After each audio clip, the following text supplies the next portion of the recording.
Hello everyone, Photoshop সিরিজের নতুন আরেকটি ক্লাস নিয়ে চলে আসলাম। শুরু করার আগে যদি আপনি এই চ্যানেলে নতুন হয়ে থাকেন, অবশ্যই চ্যানেলটি সাবস্ক্রাইব করে রাখবেন প্রতিনিয়ত গ্রাফিক ডিজাইন রিলেটেড ভিডিও পাওয়ার জন্য। ওকে, আমি ফটোশপের মধ্যে চলে এসেছি এবং আজকের ক্লাসে আমরা crop tool, perspective crop tool, slice tool এবং স্লাইস সিলেকশন টুল এই টুলগুলো কভার করব এবং আগের টুলগুলো আমরা প্রিভিয়াস ক্লাসে দেখেছি। আগের ক্লাসগুলো যারা মিস করেছেন অবশ্যই চ্যানেলটি ভিজিট করে ফটোশপের প্লেলিস্টটা পুরো দেখে আসতে পারেন। সো প্রথমে আমরা ক্রপ টুলটা সিলেক্ট করছি। ক্রপ টুল আশা করি সবাই ক্রপ জিনিসটা জানেন, কারণ আমরা সবাই এখন স্মার্টফোন ইউজ করছি। সেক্ষেত্রে আমরা যদি কোনো ফটো তুলি সেক্ষেত্রে একটা এডিট অপশন থাকে সবার ফোনে এবং সেখানে গেলেই প্রথমে আমরা এই ক্রপ টুলটা পাই। তো আশা করি নতুন করে ক্রপ টুলটাকে চেনানোর বা পরিচয় করানোর আর কোনো প্রয়োজন নেই। ক্রপ টুলটা সবারই চেনা, বাট একটা জিনিস যে আমরা যেহেতু ফটোশপের মধ্যে করছি সেখানে আরো অনেক অপশন পাবো ক্রপ টুলের মধ্যে। সেই কারণে আমাদের ফটোশপের ক্রপ টুলটা একটু আলাদা, কিন্তু কাজ সেম করে। ক্রপ কেন আমরা করব, ঠিক আছে, প্রথমে আমরা জানি ক্রপ আমরা কেন করব। ধরুন আপনার একটা ইমেজ, ধরুন এই যে আমি একটা ইমেজ নিয়েছি, এই ইমেজটার আমার কিছু পোর্শন হয়তো বাদ দেওয়া দরকার, ঠিক আছে, আমার একটু এক্সট্রা চলে এসছে ফটো তোলার সময়, সেক্ষেত্রে সেই এক্সট্রা অংশটাকে আমি কেটে ফেলে দিতে চাইছি। সেক্ষেত্রে জাস্ট এই যে আমরা যখন ক্রপ টুলে সিলেক্ট করছি তখন ইমেজটার চারিপাশে একটা ফ্রেম টাইপ তৈরি হচ্ছে। আমি যখন মুভ টুলে থাকবো তখন কিন্তু ফ্রেমটা নেই। যখন আমরা ক্রপ টুল সিলেক্ট করব তখন চারিপাশ থেকে একটা ফ্রেম টাইপ সিলেক্ট হচ্ছে এবং এই টগলগুলোকে ধরে আমরা ছোট বড় করতে পারবো। যে পোর্শনটা আমাদের দরকার সেই পোর্শনটা রাখবো এবং যতটুকু প্রয়োজন ততটুকু রাখবো। এবং দেখতে পাচ্ছেন আমি যখন ছোট করলাম তখন কিছু অংশ ভিজিবল খুব স্পষ্ট দেখা যাচ্ছে, কিছু অংশ আমাদের একটা গ্রে টাইপ হয়ে গেছে, যেটা আমাদের ক্রপ করার পরে আর থাকবে না, ঠিক আছে, বা এই অংশগুলো চলে যাবে। তো এরকম ভাবে আমরা কোনো অংশকে যদি বাদ দিতে চাই সেক্ষেত্রে আমরা ক্রপ করতে পারবো। বা ধরুন আপনার এই ইমেজটা একটু রোটেট করার প্রয়োজন, একটু হয়তো বেঁকে আছে, জাস্ট ক্রপে সিলেক্ট করে যখন আপনি এই মাউস কার্সরটা এখানে নিয়ে যাবেন দেখবেন একটা দুদিকে তীর চিহ্ন মতন এবং বেঁকা মতন। তো সেক্ষেত্রে আপনি এরকম ভাবে এই ইমেজটাকে রোটেট করে নিতে পারছেন আপনার যেমন প্রয়োজন। আমি রোটেট করছি না, জাস্ট এবারে আমি টিক চিহ্নে ক্লিক করলে আমার বাকি অংশগুলো কিন্তু ইনভিজিবল হয়ে গেছে, আর দেখা যাচ্ছে না, ঠিক আছে, ইনভিজিবল হয়ে গেছে, এটা কিন্তু ডিলিট হয়নি, আছে। আমরা যখন আবারই এখানে ক্রপ টুলে সিলেক্ট করে আবার যখন ক্লিক করব তখন দেখতে পাচ্ছেন এখানে বাকি অংশগুলো কিন্তু আমরা ফিরে আনতে পারছি। এটা একটা অপশন আছে যেটা আপনার যদি আপনি সেটা চেকমার্ক করে দেন সেক্ষেত্রে এই অপশনগুলো আর ফিরে পাবেন না, ডিলিট হয়ে যাবে। তো সেই অপশনটা আমরা একটু পরে দেখবো, কিন্তু এখন আশা করি বুঝতে পেরেছেন যে ক্রপ টুলটা কিভাবে কাজ করে বা ক্রপ কেন আমরা করব। এর ওপরে ক্রপ টুলের ওপরে আমরা কিছু অপশন দেখতে পাচ্ছি, অপশনগুলো নিয়ে আবার আলোচনা করব। প্রথম যে অপশনটা আছে ড্রপ ডাউনে রেশিও, এখন রেশিওতে সিলেক্ট আছে, আমরা যেরকম রেশিও আমাদের সেরকম ভাবে সিলেক্ট করতে পারছি। কিন্তু যখন এর পাশে আমরা দেখতে পাচ্ছি যে দুটো খালি বক্স আছে, এখানে ধরুন আমার এই ইমেজটা 1:1 রেশিওতে করতে চাইছি, সেক্ষেত্রে এখানে রেশিও সিলেক্ট করতে হবে এবং এখানে 1 লিখতে হবে, এখানে 1 লিখতে হবে। তাহলে কি হচ্ছে, এই ইমেজটা রেশিও 1:1 হয়ে গেল। কিংবা যদি আমি 4:5 করতে চাই, এখানে তাহলে 4 দিতে হবে আর এখানে আমি 5 দিলাম, ঠিক আছে। তো সেই রেশিওটা হয়ে গেল এবং এখন আমি এটাকে মানে কি যত ছোট করি কিংবা বড় করি এইটাকে সেম রেশিওটা মেনটেন করে কিন্তু ছোট কিংবা বড় হচ্ছে। আমি এই রেশিওটা ক্লিয়ার করে দিই, এখানে ক্লিয়ারে ক্লিক করলে রেশিওটা ক্লিয়ার হয়ে গেল। মানে ওই 4:5টা কিন্তু আর সিলেক্ট করা নেই, আমি ডিফল্ট ভাবে যেরকম চাইছি আমি এরকম ভাবে টানলে এরকম এই দিকটা বড় হয়ে গেল, যদি এই কর্নার ধরে টানি কর্নার থেকে বড় হয়ে গেল, ওপর দিকেরটা যদি টানি তাহলে ওপর দিকে বড় হয়ে গেল। কিন্তু যখন আমি এই রেশিও একটা ফিক্স করে দেবো এখানে, তখন ওই রেশিও মেনটেন করে আমি ছোট বড় যতই করি না কেন ওই রেশিও মেনটেন করে ছোট বড়। রেশিওর ঠিক নিচে আছে উইথ এবং হাইট রেজুলেশন, এটাতে আমি আমার কত উইথ লাগবে, মানে ওটা ছিল রেশিও এবং এখন এটা আমি সাইজ করে দিতে পারি। মানে ধরুন আমার লাগবে রেশিও 1:1 1000 পিক্সেল কিংবা 1000 পিক্সেল, মানে 1:1 হলো। এছাড়া ধরুন এখানে আমি অন্য একটা পিক্সেল দিলাম, মানে এখানে আমি 1000 দিলাম আর এখানে 19-20 দিলাম, ঠিক আছে। সেম মানে ওই রকম একটা মানে যেরকম সাইজ দিলাম সেরকম হলো এবং সেই সাইজটা মেনটেন করে আমাদের ছোট বড় হবে। এখানে এটা হচ্ছে রেজুলেশন, আমি কত রেজুলেশনে চাইছি, ইমেজের রেজুলেশন 72 দিতে পারি ওয়েবের জন্য। তারপরে আপনার যদি প্রিন্ট করতে হয় সেক্ষেত্রে 300 দিতে পারি রেজুলেশন। এটা তো আমরা যখন নতুন ডকুমেন্ট ক্রিয়েট করছিলাম, নতুন ডকুমেন্ট ক্রিয়েট করার ক্লাস আমরা শিখেছিলাম। ওই ক্লাসগুলো যদি যারা মিস করেছেন তারা ওই ক্লাসটা দেখে আসতে পারেন। সো তার নিচে দেখতে পাচ্ছি অরিজিনাল রেশিও। যখন আপনি মানে অরিজিনাল রেশিওতে ক্লিক করে দেবেন তখন অরিজিনাল রেশিওতে চলে আসবে। মানে এই ইমেজটা হচ্ছে অরিজিনাল রেশিও হচ্ছে 1:1, 4:5 সেম ভাবেই কাজ করে। তো এখানে যা কিছু আছে সমস্ত কিছু সেম, মানে কিছু সাইজ ডিফল্ট ভাবে দেওয়া আছে, সেটা আপনি জাস্ট এখানে বসিয়ে করতে পারেন। যেগুলো ডিফল্ট দেওয়া আছে সেগুলো ইউজ করতে পারেন, ফটোশপে দেওয়া আছে। ক্লিয়ারের পাশে আমরা একটা অপশন দেখতে পাচ্ছি, এটাতে এখন কিন্তু ক্লিক করা নেই। এটাতে যখন আমরা ক্লিক করে দেবো এটার কাজ কখন হবে আমি একটু দেখাই। অন্য কোনো একটা ইমেজ আমরা যাই, এই ইমেজটা দেখে একটু লক্ষ্য করুন। এই ইমেজটা আপনার যে এটা আছে, এখান থেকে যে স্কাইয়ের পরে যে পাহাড়টা শুরু হচ্ছে, এখান থেকে যদি শুরু করি, এখান থেকে দেখুন আস্তে আস্তে নিচ থেকে আস্তে আস্তে উপরের দিকে যাচ্ছে। মানে এটা কিন্তু সোজা নেই, ঠিক আছে, এটা কিন্তু সোজা আকারে নেই। কিন্তু আপনি চাইছেন যে এই পাহাড়টা যেন সোজা থেকে আমার ইমেজটা ক্রপ কিংবা রোটেট হয়ে যাক এমন ভাবে। যাই হোক না কেন, মোটামুটি আমার এই পাহাড়টা যেন স্ট্রেট থাকে, সেক্ষেত্রে আপনি এই অপশনটা ইউজ করতে পারেন। এখন এই অপশনটা আনচেক করা আছে, জাস্ট এটাতে ক্লিক করবেন। যখন ইউজ করবেন ক্লিক করে এখানে ক্লিক করে এনে জাস্ট এরকম ভাবে শুরু করে এখানে ছেড়ে দেবেন। ছেড়ে দিলে কি হচ্ছে দেখুন, আপনার এই যে পাহাড়টা সোজা হয়ে গেল এবং এই চারিপাশে দেখতে পাচ্ছেন, চারিপাশে লক্ষ্য করুন, সেটা কিন্তু রোটেট হয়ে আপনার পাহাড়টা সোজা হয়ে গেল। মানে ইমেজটাকে যতটা রোটেট করে এই পাহাড়টা সোজা করে দিল। ওকে, নেক্সট যে আমরা অপশনটা দেখতে পাচ্ছি সেটা হচ্ছে আপনার গ্রিড অপশন। এখানে গ্রিডে যখন ক্লিক করবেন, rule of third, grid, golden ratio, এগুলো ট্রায়াঙ্গেল, ঠিক আছে।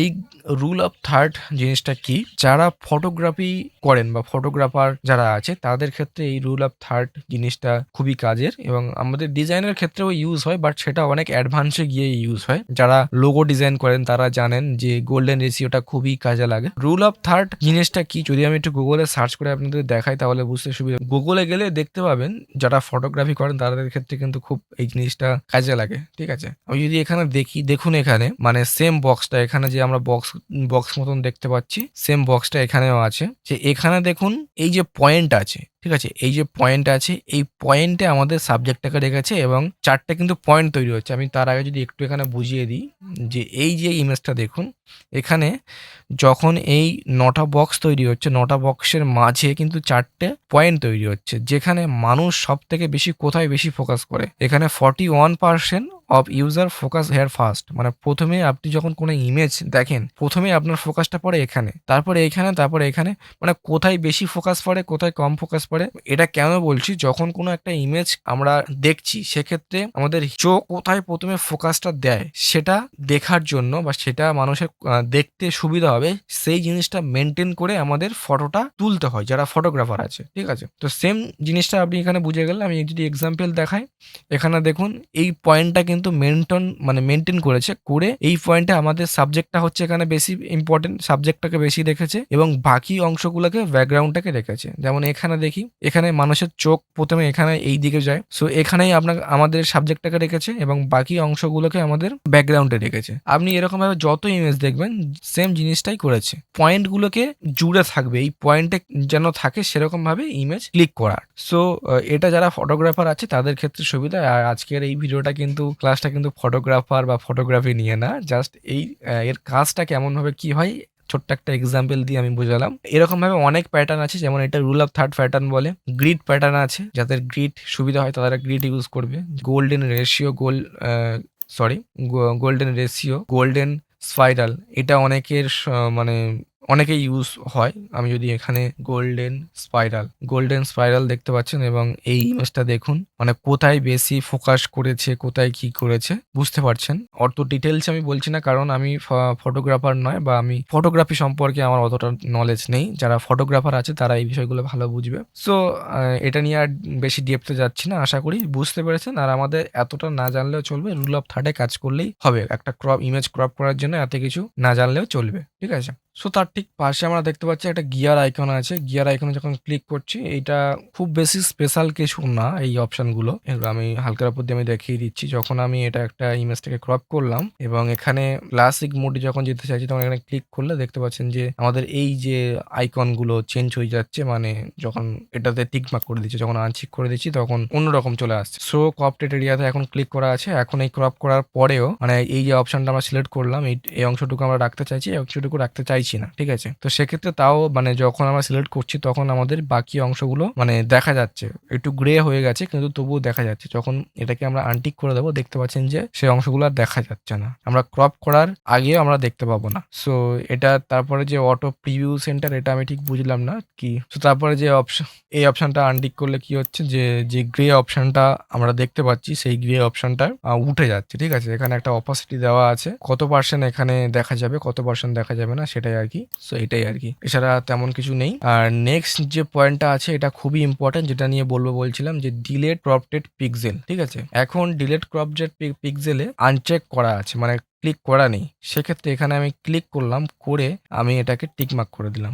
দিলে আমাদের যেটা ক্রপ করলাম সেটা ইনভিজিবল হয়ে গেছে, কিন্তু আমরা চাইলে এখন এটাকে যেটা ক্রপ করেছিলাম সেটা ফিরিয়ে আনতে পারি। এখানে ক্লিক করলে আমরা আবার এই জিনিসটাকে ফিরিয়ে আনতে পারছি। কিন্তু যখন আমরা এই ডিলেট ক্রপটেড পিক্সেলে চেকমার্ক দিয়ে তারপরে ক্লিক করব, যে পোর্শনটা আমরা ক্রপ করেছি সেই পোর্শনটা কিন্তু আমরা ফিরিয়ে আনতে পারবো না, কারণ ডিলেট ক্রপটেড পিক্সেল করে দিয়েছে, মানে আমাদের পিক্সেলগুলো ডিলেট হয়ে গেছে। ক্লিক করি, দেখতে পাচ্ছেন যে সেই অংশগুলো কিন্তু আমরা ফিরিয়ে আনতে পারছি না, এবার ট্রান্সপারেন্ট হয়ে যাচ্ছে।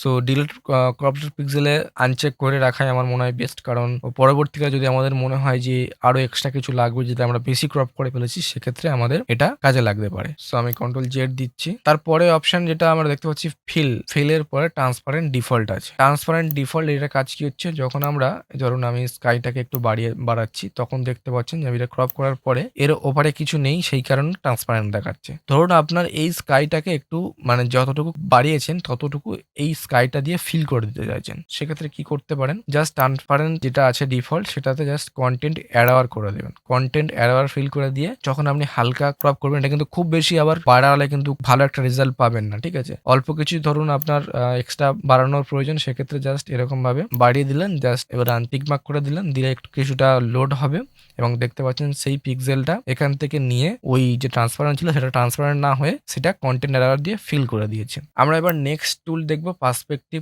ক্রপ টুল। এটাও ক্রপ টুল, বাট এটা পার্সপেক্টিভ ক্রপ টুল কেন? আমরা অনেক সময় অনেক ডকুমেন্টের ফটো তুলি। আমি যদি একটা নিই এখানে, তখন আমি একটা ইমেজ নিয়েছি, যে এরকম আমরা অনেক ডকুমেন্টের ফটো তুলি যেটা কিনা এরকম টেরা ব্যাকা হয়ে থাকে, যতই সোজা তুলি না কেন টেরা ব্যাকা হয়ে থাকে, এবং এই জিনিসটা কিন্তু খুব ক্লিয়ারলি মানে পড়া যাচ্ছে না। এই জিনিসটা যদি একটু সোজা হতো সেক্ষেত্রে পড়া যেত ভালো। সেক্ষেত্রে এখানে পার্সপেক্টিভ ক্রপ টুলটা সিলেক্ট করবেন এবং এখানে যখন একটা ক্লিক করবেন, এই যে প্লাস আইকন আছে দেখতে পাচ্ছেন, যে মাউসের কার্সরের দিকে খেয়াল করুন, এটা প্লাস আইকন টাইপের হয়েছে। জাস্ট এই কর্নারে একটা ক্লিক করবেন, এই কর্নারে একটা ক্লিক করে এরকম ছেড়ে দিলেন, ঠিক আছে? দেখতে পাচ্ছেন একটা গ্রিড টাইপের হয়েছে এবং 4টে কর্নার তৈরি হয়েছে। এবারে আপনি এই কর্নারগুলোকে ধরে আপনার এই ডকুমেন্টটার কর্নারগুলোতে বসিয়ে দেবেন।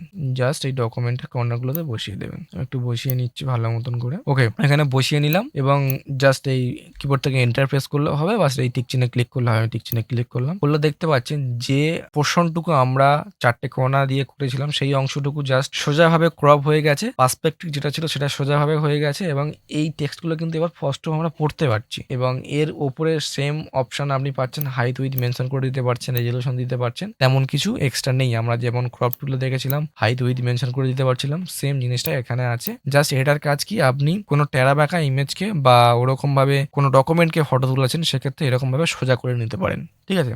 খুব সহজ। এছাড়া এই টুলটাতে আর কিছু নেই। শো গ্রিড যেটা আছে, আমরা যখন এখানে ক্লিক করছি গ্রিড যে শো হচ্ছে ভিতরে, সেই গ্রিডটাকে যখন আপনি আনচেক করে দেবেন তখন গ্রিডটা শো হবে না, যখন এটা রাখবেন তখন গ্রিডটা শো হবে। এছাড়া এক্সট্রা কিছু নেই। ওকে, কন্ট্রোল জেড দিলাম, আন্ডু করলাম। আচ্ছা, নেক্সট যে টুলটা আছে সেটা হচ্ছে স্লাইস টুল। এই স্লাইস টুলটার কাজ কি? এই স্লাইস টুলটা কোনো ইমেজকে আমরা ছোট ছোট স্লাইড ভাবে ভাগ করে বা কোনো অংশটাকে আমরা মার্ক করে রাখতে চাইছি স্লাইড ভাবে। এটা কারা বেশি ইউজ করে? যারা ওয়েব ডিজাইন করে বা ওয়েবসাইট ডিজাইন করে এবং সেটা যখন কোনো ডেভেলপারকে দেবে, সেক্ষেত্রে চিহ্নিত করার জন্য এই স্লাইস টুলটা ব্যবহার করা হয়। আমি স্লাইস টুলটা সিলেক্ট করলাম আর ওরকম কোনো একটা ওয়েবসাইটের আমি ইমেজ নিয়েছি। ধরুন এটা একটা ওয়েবসাইটের তো ডিজাইন, সেক্ষেত্রে এখানে কি হবে, এখানে লোগো, এই লোগো পোর্শনটাকে আমরা সিলেক্ট করলাম, করে এখানে আমরা নাম দিতে পারবো। এই যে একটা মেসেজের আইকন আছে, এই যে মেসেজের মতন আইকন আছে, এখানে ডাবল ক্লিক করলে আমরা এখানে নাম দিতে পারবো। ধরুন এটার নাম আমরা লোগো দিলাম, লোগো নামে সেভ করলাম। ওকে, আবার ফিরে ধরুন নতুন একটা স্লাইড করছি এখান থেকে,